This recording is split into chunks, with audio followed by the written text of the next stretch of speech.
झारखंड के शिक्षा मंत्री रामदास सोरेन का निधन हो चुका है। बताया जा रहा है कि वे अपने आवास के बाथरूम में अचानक गिर गए और गिर जाने के कारण उनके सिर में गंभीर चोट लग गई थी। गिरने के बाद सिर में खून का थक्का जम गया, जिससे उनकी हालत नाजुक हो गई। घटना के तुरंत बाद उनकी पत्नी ने गिरने की आवाज सुनकर परिवार को बुलाया और सभी की मदद से उन्हें बाहर निकाला गया। इसके बाद उन्हें तत्काल जमशेदपुर के टाटा मोटर्स अस्पताल में भर्ती कराया गया, जहां डॉक्टरों ने उनकी हालत गंभीर बताई। प्राथमिक उपचार के बाद उन्हें एयरलिफ्ट कर दिल्ली के अपोलो हॉस्पिटल ले जाया गया। डॉक्टरों ने कोई रिस्क ना लेते हुए उनके दिमाग का ऑपरेशन नहीं किया और 15 अगस्त को रात 10 बजे उन्होंने अपनी अंतिम और आखिरी सांसें ली।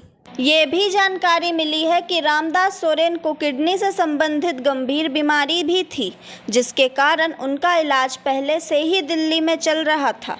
इस वजह से परिवार ने भी ये निर्णय लिया कि उन्हें बेहतर इलाज के लिए राजधानी में ही रखा जाए। आपको बता दें, रामदास सोरेन पूर्वी सिंहभूम के घाटशिला से विधायक थे। उन्हें जेएमएम के लिए पूर्वी सिंहभूम से दूसरा सबसे बड़ा नेता बताया जाता है। वो पहली बार 2009 में विधायक बने, जबकि उन्हें 2019 में दूसरी बार जनता ने जिताकर विधानसभा पहुंचाया। रामदास सोरेन झारखंड की मांग को लेकर हुए आंदोलन में भी सक्रिय रहे थे। उन्होंने शिबू सोरेन के साथ मिलकर झारखंड राज्य का गठन किया था। झारखंड की राजनीति में उनका गहरा प्रभाव रहा है। वे झारखंड आंदोलन के प्रमुख नेताओं में शामिल रहे और इस आंदोलन के दौरान उन्होंने जनता के कई महत्वपूर्ण मुद्दों को मजबूती से उठाया। उन्होंने हमेशा आदिवासी समुदाय के हितों के लिए संघर्ष किया और उनकी आवाज बनकर सामने आए। शिक्षा मंत्री के रूप में उन्होंने राज्य में शिक्षा के स्तर को सुधारने के लिए कई योजनाएं शुरू की। विशेषकर आदिवासी बच्चों की शिक्षा पर विशेष जोर दिया। उनका मानना था कि शिक्षा ही सामाजिक बदलाव का सबसे सशक्त माध्यम है। रामदास सोरेन को झारखंड की आदिवासी संस्कृति और अधिकारों का सशक्त संरक्षण माना जाता था। उनकी राजनीतिक यात्रा संघर्षों से भरी रही, लेकिन उनकी मेहनत, ईमानदारी और जनसेवा के प्रति समर्पण ने उन्हें झारखंड की राजनीति में एक विशिष्ट स्थान दिलाया। वे सामाजिक न्याय, शिक्षा और विकास जैसे मुद्दों पर लगातार काम करते रहे और राज्य की जनता के बीच उनकी गहरी पकड़ थी। वे एक ऐसे नेता थे जिन्होंने जनता के विश्वास, संघर्षशीलता